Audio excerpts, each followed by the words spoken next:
मैं आचार्य हंसराज प्रजापत उच्च माध्यमिक आदर्श विद्या मंदिर विवेकानंदपुरम सवाई माधोपुर मैं कक्षा 6 विषय गणित का अध्ययन कराने जा रहा हूँ।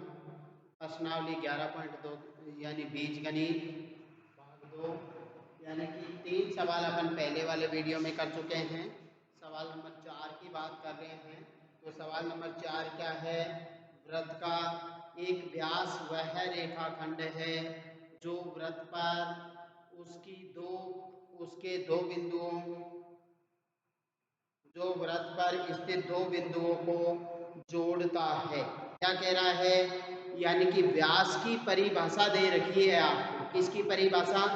व्यास की परिभाषा।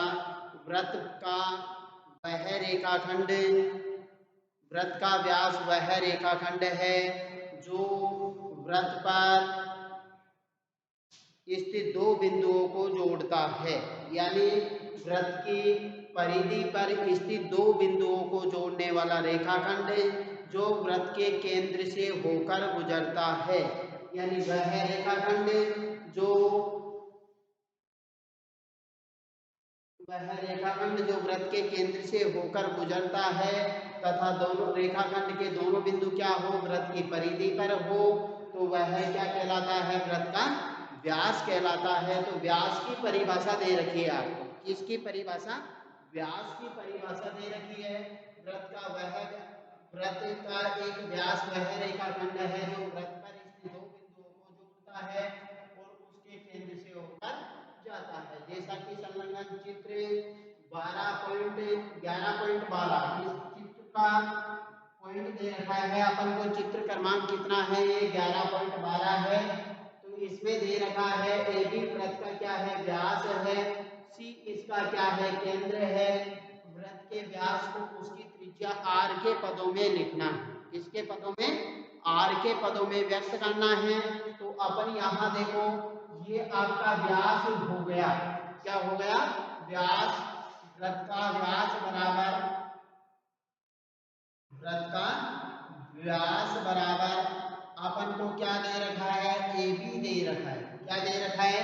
AB दे रखा है। तो AB क्या है? वृत्त का व्यास है। क्या दे रखा है? व्यास। अब यहाँ देखिए AB को अपन तोड़े। C इसका क्या है? केंद्र बिंदु है। C इसका क्या है? केंद्र बिंदु है। तो अपन इसको तोड़ेंगे तो यहाँ से AC प्लस BC हो जाएगी। C यानी इसका मध्य बिंदु है C, बिंदु C AB का मध्य बिंदु है। क्या है? मध्य बिंदु है। इसलिए आपकी क्या हो जाएगी? ये आपकी क्या हो जाएगी? यानी कि AC प्लस BC अपन ने तोड़ दिया। अब यहाँ आपका क्या हो जाएगा? BC की जगह भी अपन क्या लिख सकते हैं? AC लिख सकते हैं। BC क्योंकि इसका मध्य बिंदु है। B क्या है? AC क्या है? AB का मध्य बिंदु है। तो यहाँ अपन देखो AC प्लस यहाँ भी AC लिख सकते हैं क्योंकि इसके अनुसार आपका हो जाएगा AC बराबर BC। यानी कि ये दोनों क्या है? वृत्त की त्रिज्याएं हैं। क्या है? वृत्त की त्रिज्या। कहने का मतलब आपके पास यहाँ से AC बराबर तो BC तो ये है ही, लेकिन अपन को क्या दिया है? यानी कि ये तो अपना हो गया जो AC अपन इसको तो लिख देंगे, लेकिन अपन को दिया है C केंद्र है। C वृत्त का केंद्र है। वृत्त का केंद्र है, केंद्र बिंदु है तथा कौन कौन सी? AC बराबर BC बराबर CP। क्या है? एक ही वृत्त की त्रिज्या है। एक ही वृत्त की त्रिज्या है। वृत्त की त्रिज्या है तो त्रिज्या को क्या लिखते हैं अपन? R है। क्या है? एक ही वृत्त की त्रिज्या R है। तो वृत्त का व्यास क्या हो जाएगा? वृत्त का व्यास बराबर क्या आ जाएगा आपके पास? यानी कि 2 और क्या दे रखा है? AC तो AC BC और CP का मान क्या है? R है। तो यहाँ क्या हो जाएगा 2r हो जाएगी। क्या हो जाएगी 2r लिख देंगे अपन, r के पदों में लिखेंगे तो 2r लिख देंगे। तो वृत्त का व्यास क्या होता है, क्या दे रखा है अपन को, AB दे रखा है, C क्या है, इसका मध्य बिंदु हो गया, केंद्र बिंदु है तो मध्य बिंदु हो गया।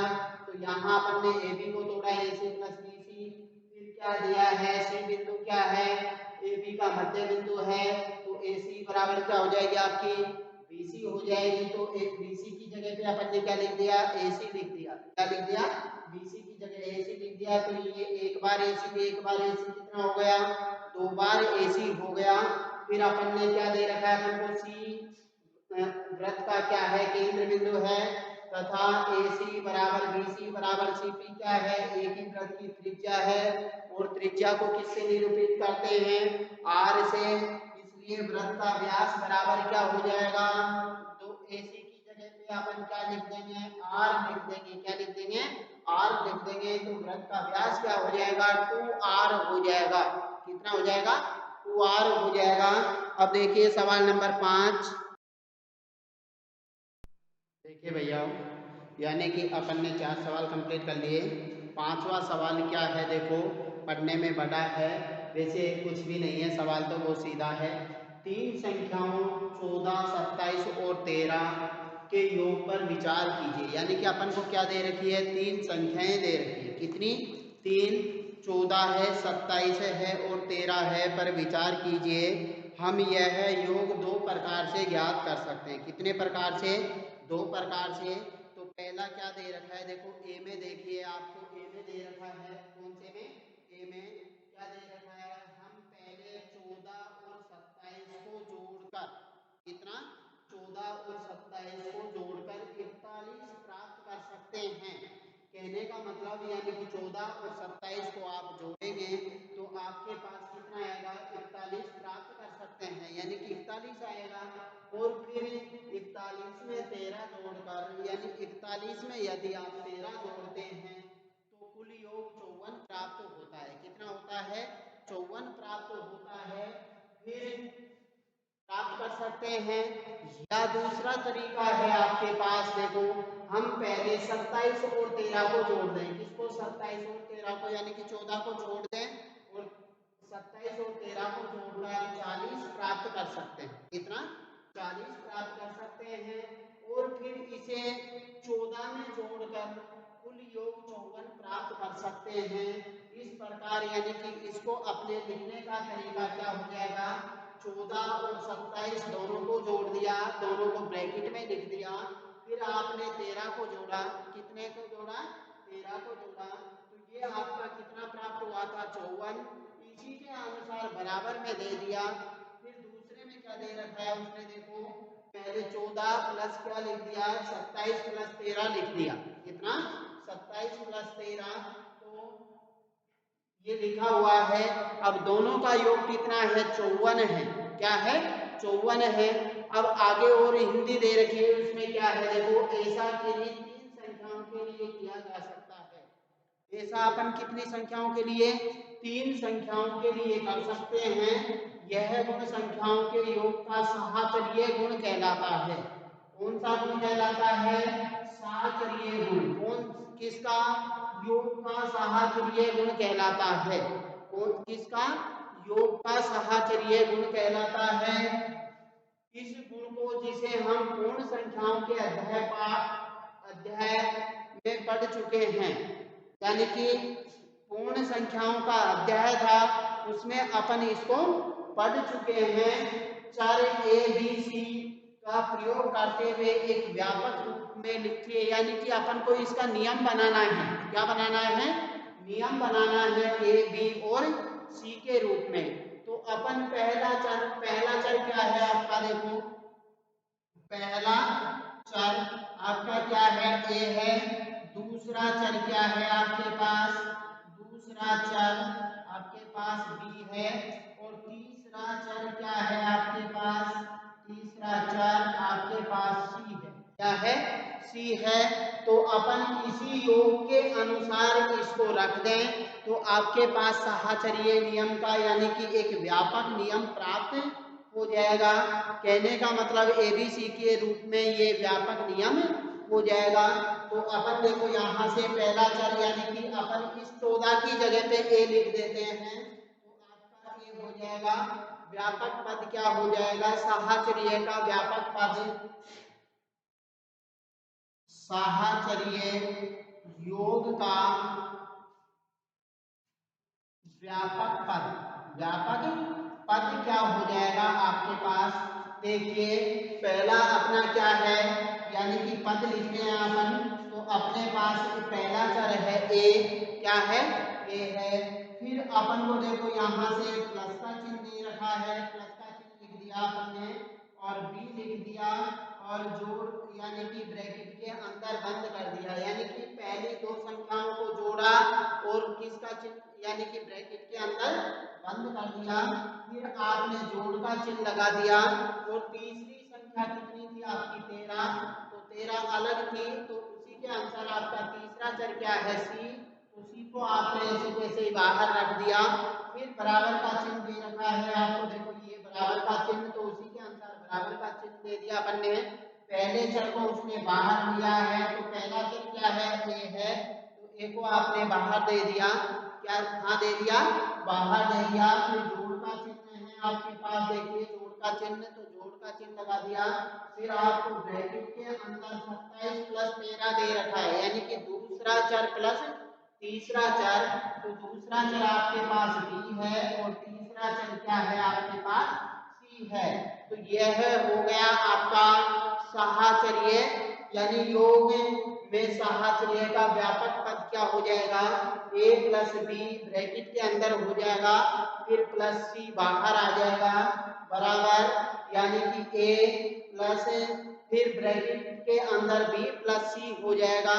तो ये किसमें था, योग में व्यापक साहचर्य नियम था। कौन सा नियम था, साहचर्य नियम। यदि अपन इसको गुणा में भी, गुणा में योग का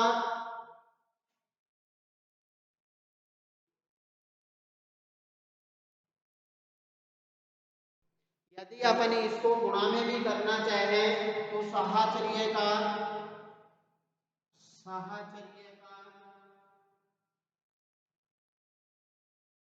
गुणा के लिए, गुणा के लिए व्यापक पद, व्यापक पद क्या हो जाएगा, देखो अपन यहाँ से जैसे जोड़ का चिन्ह है वहां पर किसका चिन्ह लगा देंगे, गुणा का चिन्ह लगा देंगे। तो ये गुणा में भी क्या होती है, तीन संख्याएं गुणा में भी साहचर्य होती है और योग में भी साहचर्य होती है, ये आप पहले ही नियम पढ़ चुके हैं। यानी कि A गुणा B हो जाएगा गुणा में और यहाँ गुणा C हो जाएगा, बराबर A गुणा यहाँ B गुणा C हो जाएगा। यानी कि ये आपके इस सवाल में नहीं है, लेकिन इसको आप पहले पढ़ चुके हैं। यानी कि पहले अपन पहले यानी कि एक अध्याय था पूर्ण संख्याओं के, पूर्ण संख्याओं वाले अध्याय में अपन ये बातें पढ़ चुके हैं। एक और थी क्रम विनिमय था, ये तो अपना साहचर्य है, योग में साहचर्य, और ये है किसमें, गुणा में साहचर्य। आज के लिए इतना ही काफी है और कल अपन 11.3 के बारे में बात करेंगे।